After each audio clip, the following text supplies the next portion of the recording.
Está começando, sou Mais Matemática e o tema de hoje é medidas de dispersão, parte 1. Vamos dar continuidade à estatística e entender a importância desse tema nas aplicações do cotidiano. Os métodos de resoluções estão no nosso Por Dentro do Assunto.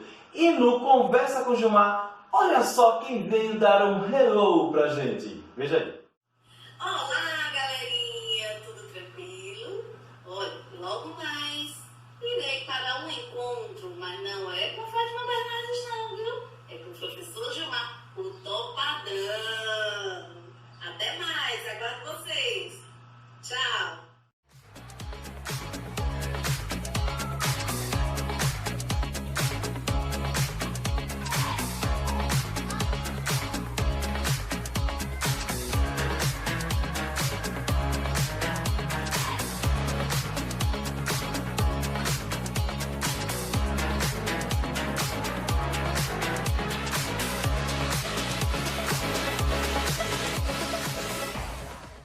Na teleaula de hoje vai conhecer as medidas de dispersão. Claro, na parte 1, né? Na parte 2 a gente vai dar continuidade também sobre isso. Mas para entender melhor o que é e por que surgiu as medidas de dispersão, primeiro vamos de aplicações no cotidiano. Então, roda aí.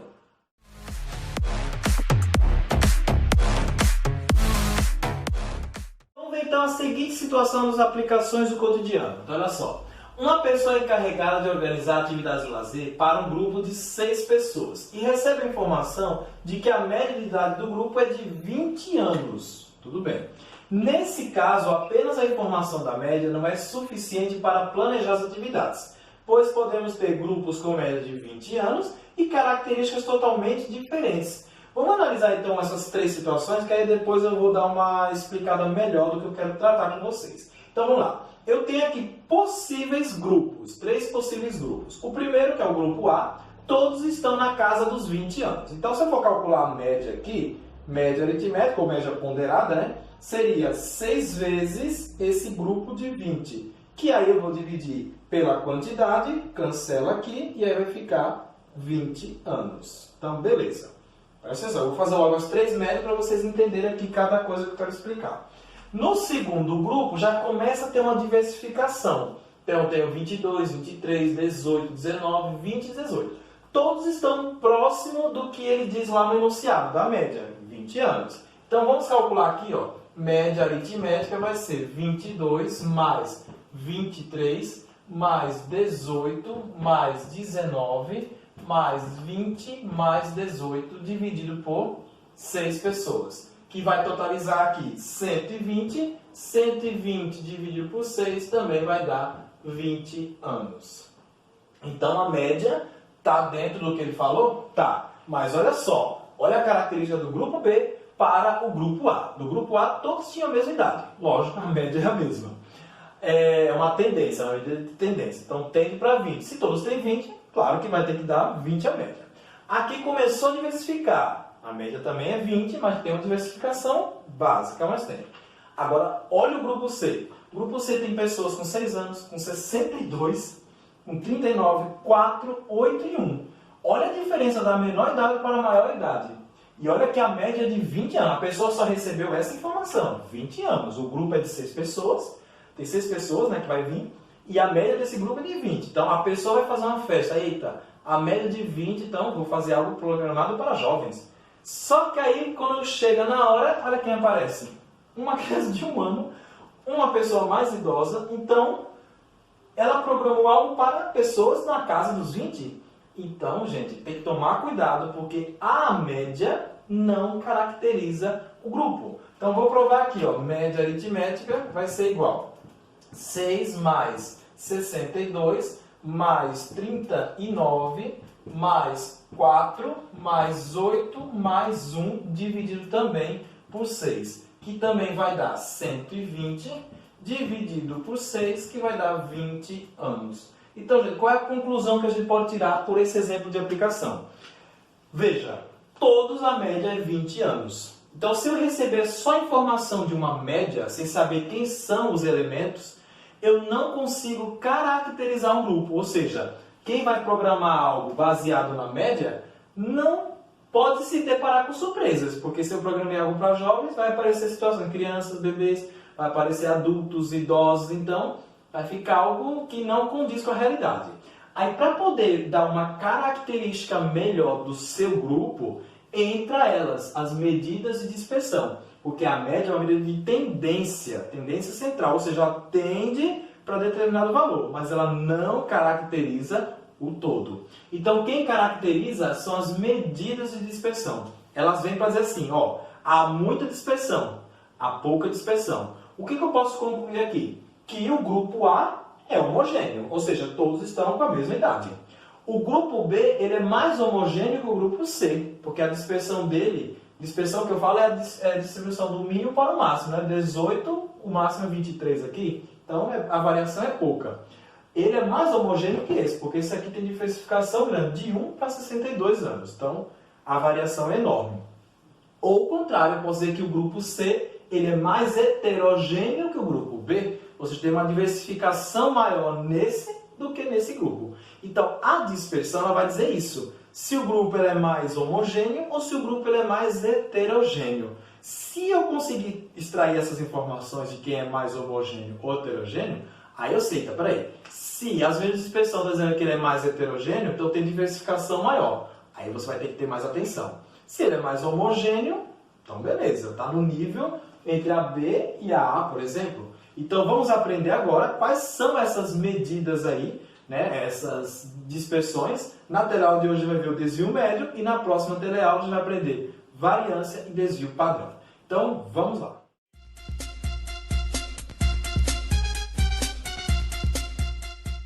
Então vamos entender o que são as medidas de dispersão. Olha só. São medidas estatísticas que descrevem o comportamento, então grifa bem aí, ó, comportamento de um grupo de valores em torno das medidas de tendência central. Então elas vão caracterizar a dispersão desse grupo, se há muita dispersão entre os valores ou se não há. Se houver muita dispersão, então esse grupo é heterogêneo. E se não há pouca, né, há pouca dispersão, é um grupo homogêneo. Então, todos estão próximos entre si, se for comparar com uma média aritmética, que é uma medida de tendência central. Então, sabendo que as medidas de tendência central, elas não caracterizam o grupo. Quem caracterizam é as medidas de dispersão.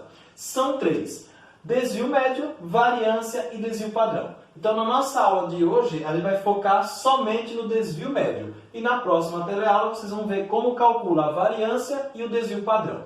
Essa aula é uma base para a próxima, que vocês vão trabalhar com variância. As etapas são bem parecidas do desvio médio para essas outras duas aqui. Então, vamos entender as características do desvio médio. Desvio médio é uma média aritmética dos valores absolutos dos desvios. Quando eu falo valor absoluto, é o módulo. Então, essa aqui é a fórmula do desvio médio. Desvio médio é uma média aritmética, ou seja, um somatório. Então, esse símbolozinho aqui é de somatório. Esse FA é a frequência, porque pode haver termos que se repetem, então você vai precisar pegar a frequência e multiplicar por isso aqui, ó. Ele fala, é a média aritmética dos valores absolutos dos desvios. Então, vamos aprender o que é o desvio. Você vai calcular o valor absoluto e multiplicar pela frequência. Então, isso aqui vai gerar um somatório. Como é uma média aritmética, você vai dividir pela quantidade de termos. Então, esse N representa o total, que é a nossa frequência absoluta, né? O total da nossa frequência. Na fórmula tem esse XI. Esses XI são os elementos, ou seja, são os valores do grupo, tá bom? De pesquisa. O MA é a média aritmética e o FA é a frequência absoluta. Lembrando que é o somatório da frequência, dos módulos deles, tá certo? Agora ele falou que eu calculo a média aritmética dos valores absolutos dos desvios. O que é esse desvio? Então, a gente vai ter que calcular esses desvios. É a diferença entre cada valor observado e a média desses valores. Então, eu vou mostrar para vocês as etapas para calcular o desvio médio. Então, vou mostrar passo a passo e depois a gente vai substituir na fórmula. No exemplo, diz assim: suponha que tenham sido feitas medições em vários momentos de 2 dias seguidos, para coletar a temperatura em graus Celsius da cidade de Gramado, Rio Grande do Sul. Os resultados foram, no primeiro dia tem as temperaturas 7, 8, 9, 9, 10 e 11 graus Celsius, lembrando que é a temperatura. No segundo, 6, 7, 8, 10, 11 e 12. Em qual desses dias a temperatura foi mais estável? Então, quem vai caracterizar? Não é uma média aritmética, é as medidas de dispersão. E o desvio médio ele é uma dessas funções. Ele consegue também dar uma característica de grupo estável ou grupo mais heterogêneo. Então, eu vou fazer o seguinte, ó, toda vez que for pedir tanto o desvio médio, como na próxima tela vai ver também variância do desvio padrão, o aconselhável na hora de fazer as questões, para poder usar a fórmula, é primeiro fazer uma tabela de frequências. Porque você vai montando a tabela de acordo com as informações que estão na fórmula, e aí vai facilitar. Você preenche a tabela e depois só substituir na fórmula final. Então eu já deixei a tabela aqui pronta para ganhar tempo, economizar aqui, mas vocês vão fazer ela mesmo na questão. Não aparece a tabela pronta na questão não, viu? A questão é só até aqui a pergunta. A partir daqui já é resolução. Então eu faço tabela para todos os tipos de questões. Porque aí vocês ganham tempo e visualizam bem os dados que aparecem. Então o que você vai ter que colocar na sua tabela de frequências? Vamos lá. Primeiro, a gente vai precisar, vocês estão vendo aqui na fórmula, que vai precisar da média aritmética. Então a primeira coisa que você vai fazer é uma média, certo? Como eu tenho duas situações aqui, o mesmo processo que eu fizer para o primeiro dia, eu também vou fazer para o segundo dia. Então, tudo que eu vou fazer aqui nessa primeira parte da aula é só em relação ao primeiro dia. Eu vou repetir daqui a pouco tudo em relação aos dados do segundo.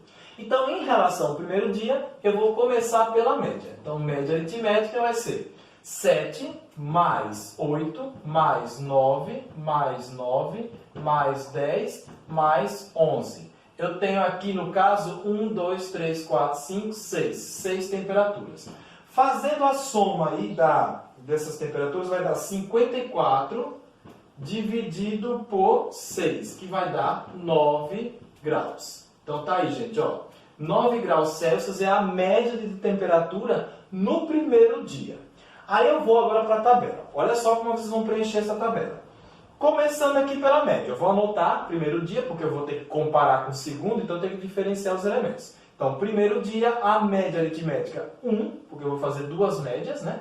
Vai ser de 9 graus Celsius. Aí, o que você vai colocar? Na primeira coluna, são os valores. É esses valores aqui, esses elementos ou valores que ele está citando, que você vai precisar, ó. São esses que você vai usar na fórmula. Os valores é os dados da questão, são isso aqui. Então eu tenho em ordem crescente, eu vou colocar, tá certo? Sempre se organiza em ordem crescente. Eu tenho aqui o 7, certo? Depois eu tenho o 8, depois eu tenho o 9. Veja que o 9 aparece duas vezes, então eu coloquei uma coluna da frequência absoluta, tá certo? Para você não ficar repetindo 9, 9, 9 aqui, não. Você coloca o quantitativo ao lado, que já ganha tempo. Pode ter questão que repete valores. Então você já faz uma coluna da frequência para facilitar.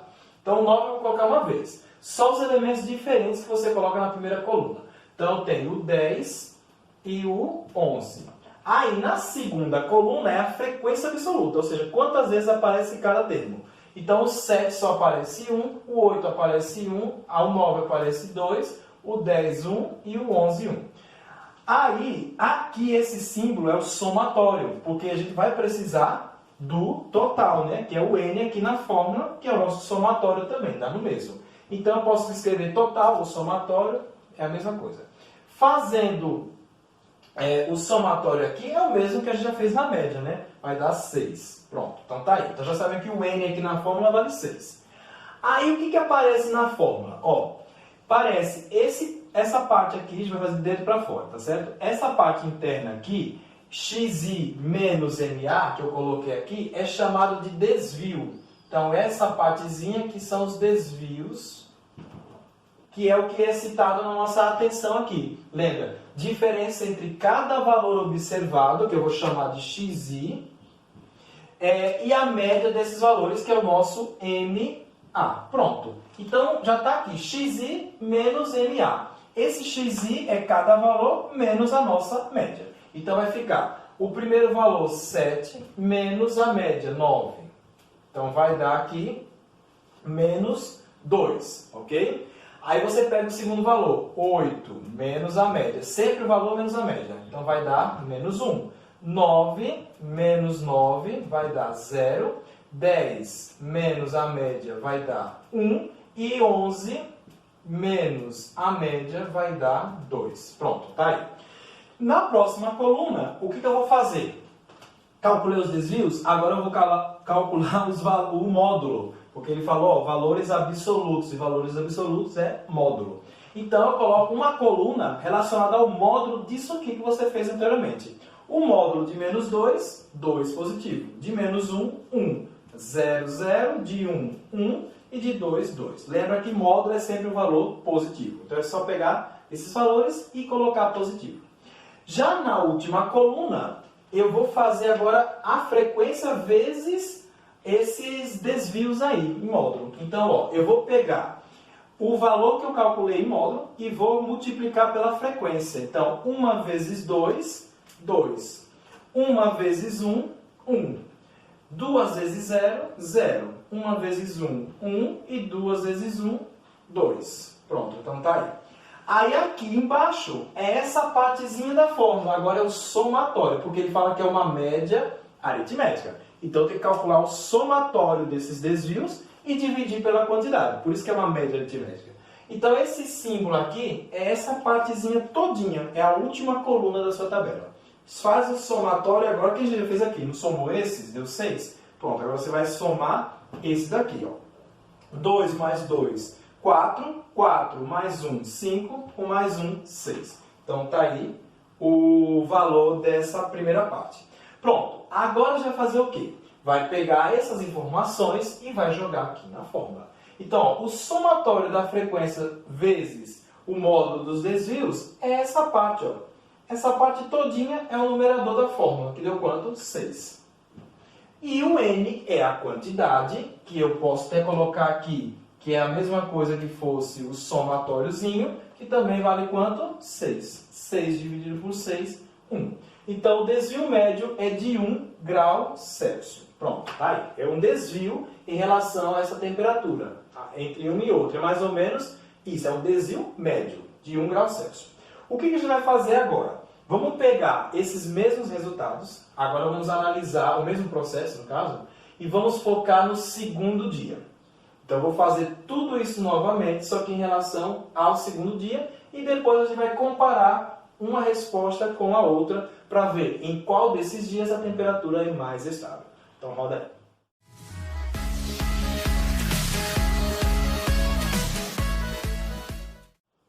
Estamos de volta e olha só, eu deixei a primeira parte do nosso material aqui no quadro, tá bom? Eu não apaguei, para poder fazer a segunda e poder comparar os resultados, tá bom? Então, essa parte aqui foi o que eu acabei de fazer. Agora vamos fazer a da segunda. A segunda é em relação ao segundo dia. Então, a gente vai fazer o mesmo processo da primeira parte. Calcula a média, preenche a tabela e depois calcula o desvio. Claro, a tabela tem os elementos de acordo com a nossa fórmula, tá certo? Então, primeiro, vamos lá, a média do segundo dia. Então, média aritmética 2, eu vou chamar.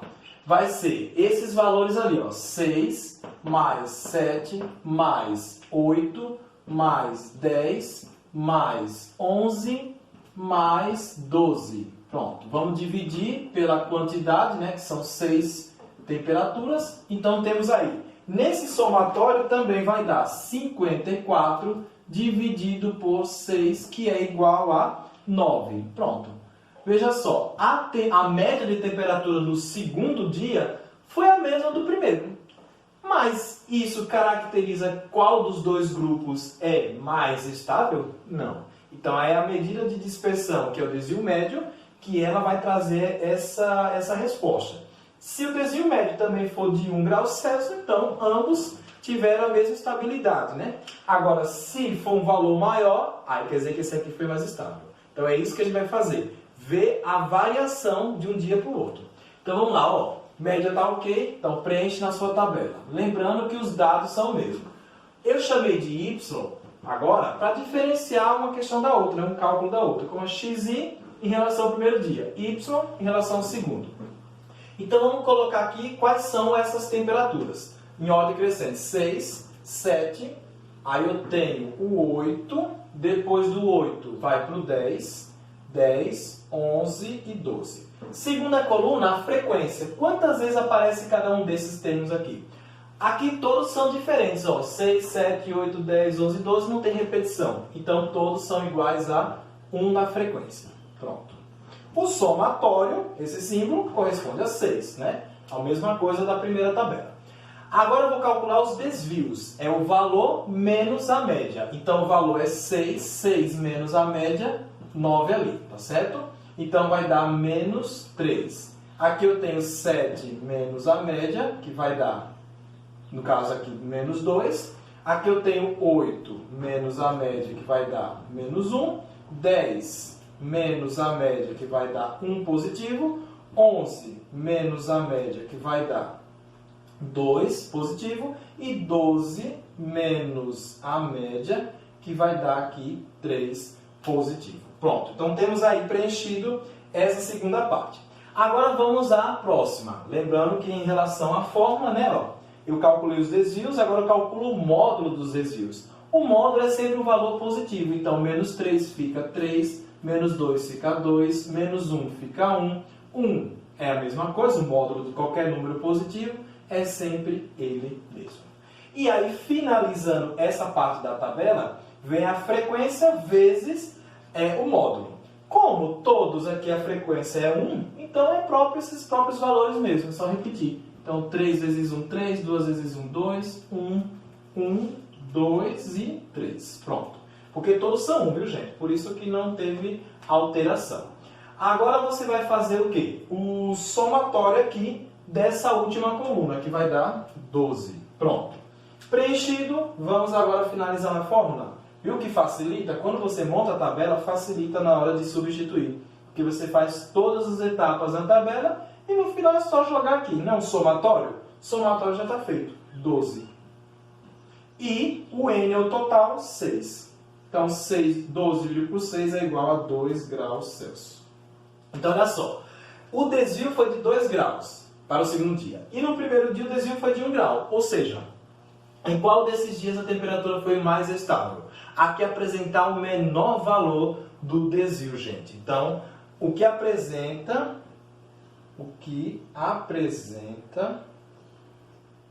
o menor valor do desvio médio.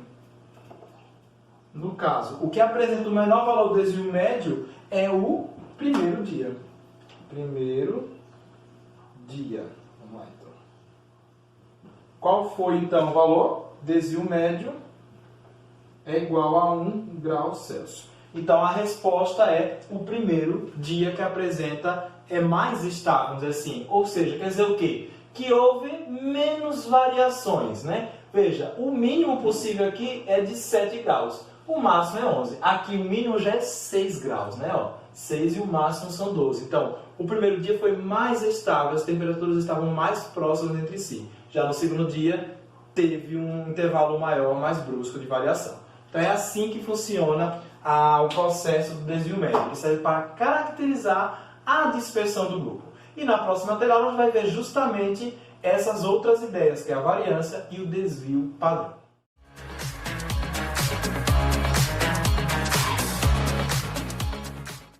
No Conversa com Gilmar de hoje, o tema é sobre interpretação contextual. E nada melhor do que trazer uma convidada que entende bem desse assunto. Então vem aí, Mary Lourdes.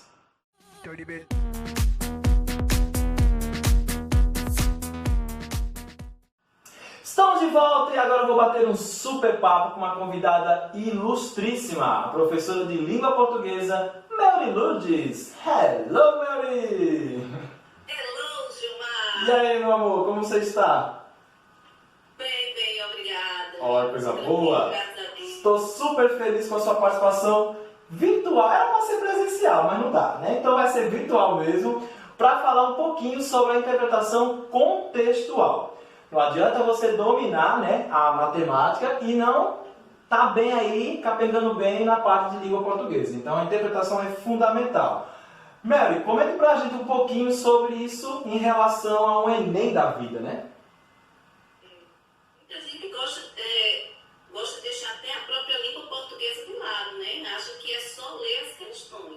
Mas não. Uma vírgula muda tudo, né? Às vezes uma vírgula serve ali para explicar uma situação, às vezes ela serve para restringir. Um conectivo, uma palavrinha que eu usei, que foi utilizado, né? Também vai confundir muito. A gente sabe que no Enem, principalmente aí como nós temos questões de múltipla escolha, o que é que ocorre? Eles são apresentadas várias falácias, que são aquelas informações, né, que nos levam ao erro. Então, se eu não souber fazer uma leitura, né, correta do enunciado, ver o que é que aquela questão ela pede, pode ter certeza que a gente vai escorregar em uma casquinha de banana aí. Ô Mary, você... E a gente sabe que o Enem, né, a base dele é a interpretação. Então, português, matemática, física, química, biologia. Então, sempre vai depender de uma boa capacidade de interpretação aí do aluno daquele texto, porque senão já era. Ô Mary, você falou num ponto de ler com atenção.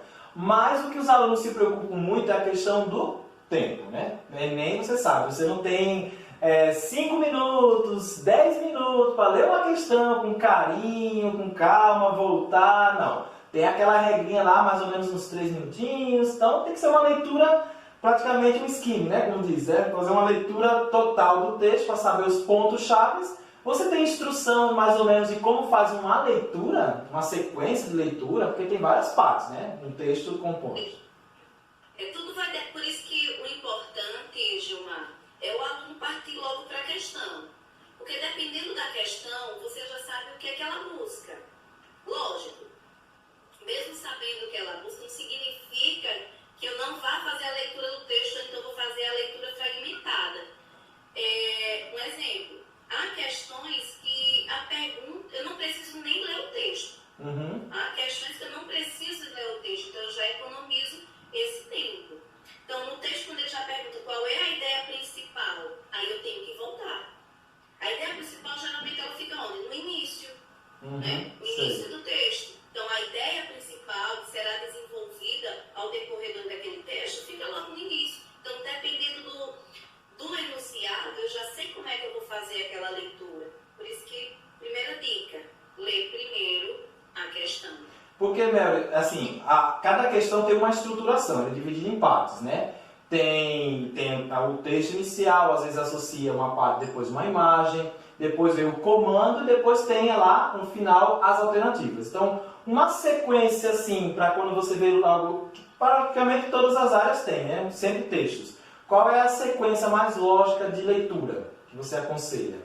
Ler na sequência que está mesmo a questão ou você já vai para o comando e associa as alternativas, depois volta para o texto? Como é que você acha melhor? Voltar para o texto, eu sempre digo que é interessante. Até porque, um exemplo, para confirmar a minha resposta. Então, vai para o enunciado, né? Viu o enunciado. Por que eu disse que nem sempre você volta?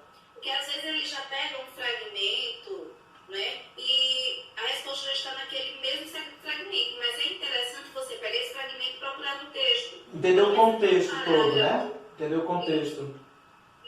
Vai lá dentro daquele parágrafo, o que é que ele quer dizer. Então, cada questão vai ser cobrado o quê? Uma competência e uma habilidade.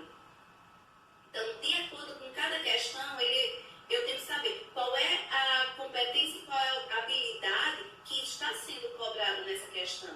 Então, dependendo da competência e da habilidade, aí eu não vou precisar fazer a leitura de todo o texto. Às vezes é só coisa desnecessária, ele coloca só para perder tempo mesmo, né? O principal mesmo praticamente está mais no comando e na análise e nas alternativas. Isso. E eu falei uma coisa...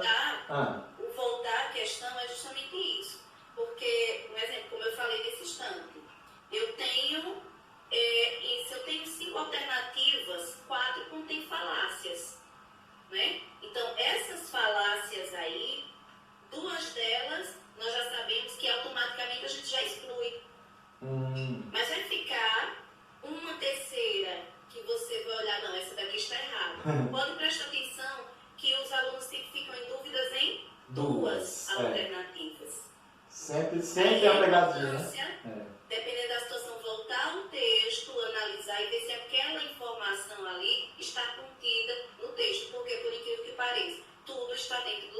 Tem gente que pensa que uma alternativa às vezes está certa, mas aquilo ali não foi citado, vamos dizer assim, no texto, não está de forma explícita, né? Então tem que tomar cuidado, por mais que pareça verdadeiro, às vezes aquela informação não foi dita ali, então acaba às vezes tornando falso por causa disso, né? É o que a gente chama dos distratores, né? O achismo é um deles. Ah, mas eu acho que está correta, certo? Vamos comprovar. Então, sempre tenta comprovar. Onde é que está no texto isso falando, né? O seu achismo, no caso, né? Isso. E um gancho que eu falei de sequência de questões, Mary, é justamente quando entra imagens. Entra uma imagem, uma tabela, um gráfico, um pictograma, tirinhas. Isso que está presente em qualquer área, não é exclusivo da língua portuguesa, né? Em provas de português. Como é que você aconselha aí essa parte quando entra uma imagem no meio, uma tabela? Quais são as dicas que você traz aí para o pessoal? É interessante esse ponto, Gilmar, porque muitos alunos não gostam de analisar gráfico. E está presente em tudo, né?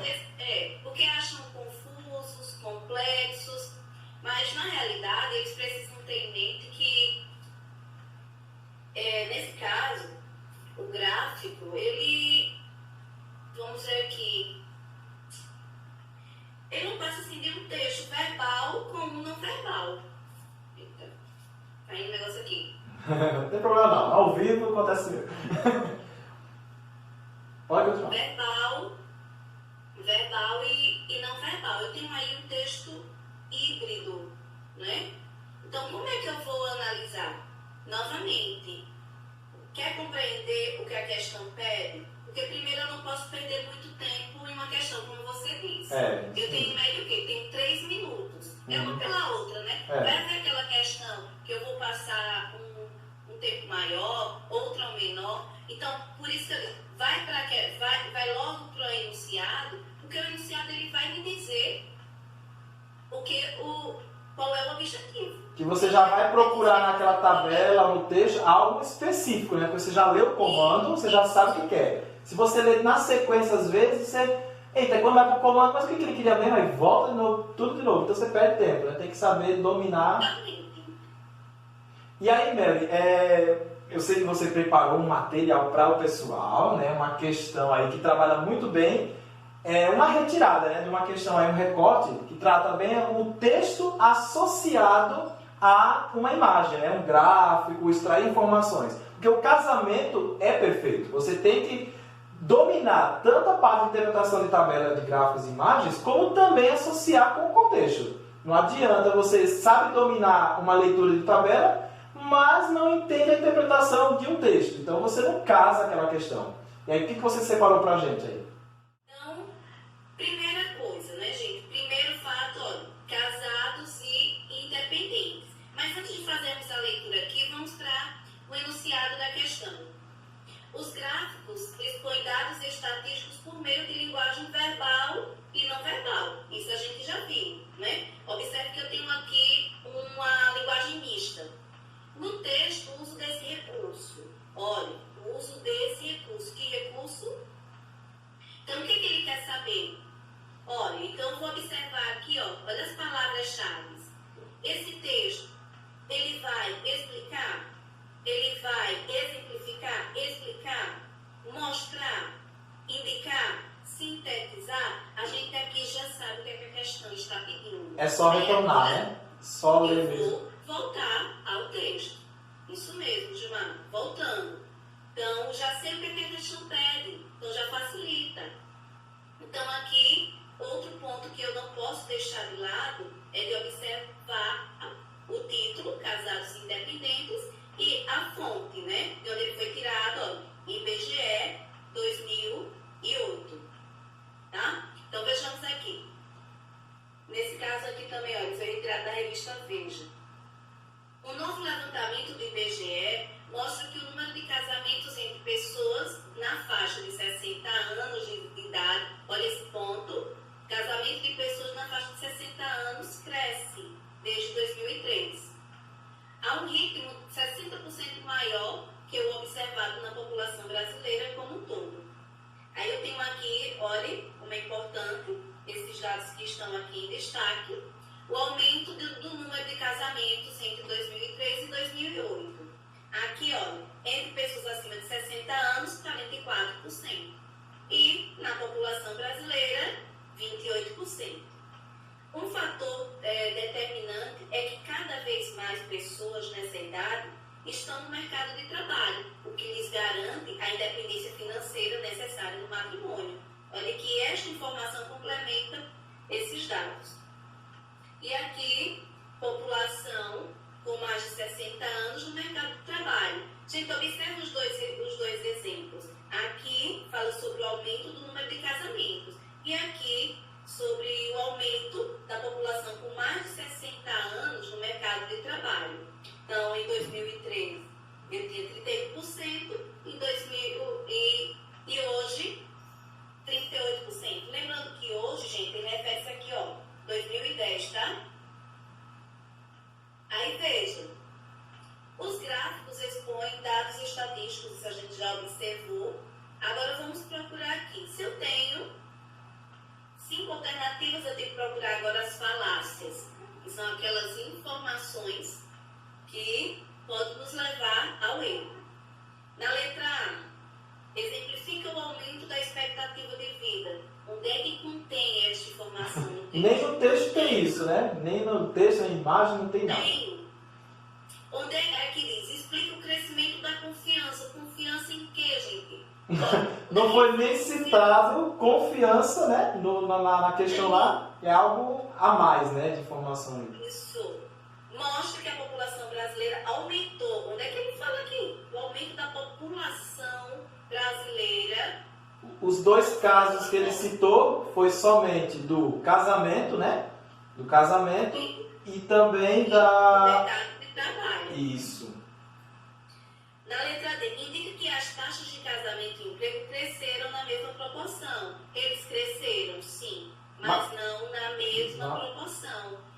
Olha, preste atenção nessa expressão da mesma, tá? Porque eles passam tanta certeza e às vezes a gente marca uma informação como essa por causa dessas palavrinhas. Na mesma, nunca, sempre.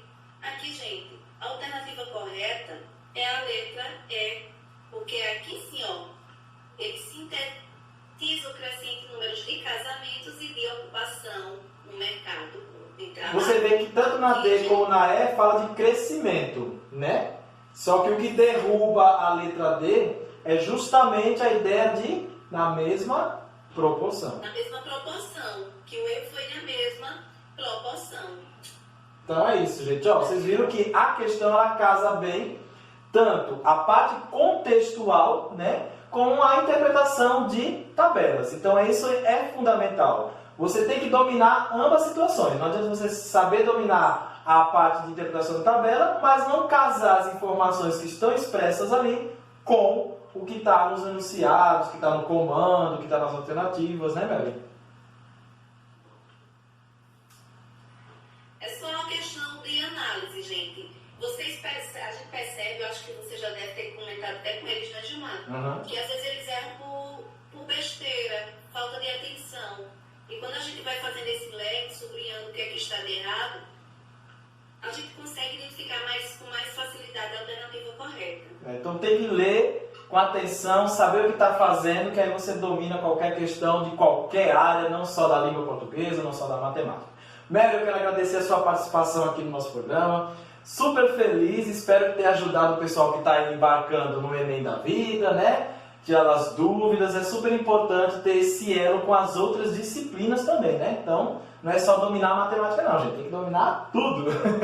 E como é tradição no nosso... Eu agradeço, Gilmar. Oxe, eu estou super feliz aqui. Desafio para mim, todos sabem. Ah, mas abrilhantou, tenho certeza, nosso teleaula. E como é uma tradição aqui, vamos encerrar com música, né? Sempre aqui tem uma musiquinha que embala a nossa vinheta de encerramento. E claro, olha, ela já está fazendo coreografia. Gente do céu, segura essa mulher. Deixa eu ver se você... Não é da época de vocês não, mas assim eu acho que a gente lembra, né? Não se reprima. Acertei? Não se reprima, não se muito reprima. bem. Pesquisa aí no Google, menudo, não é isso?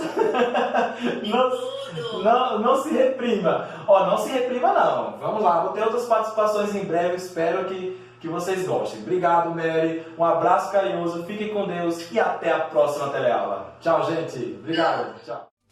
Por isso canta, dança, grita, oh, oh, oh. Não se reprima, não se reprima, não se reprima.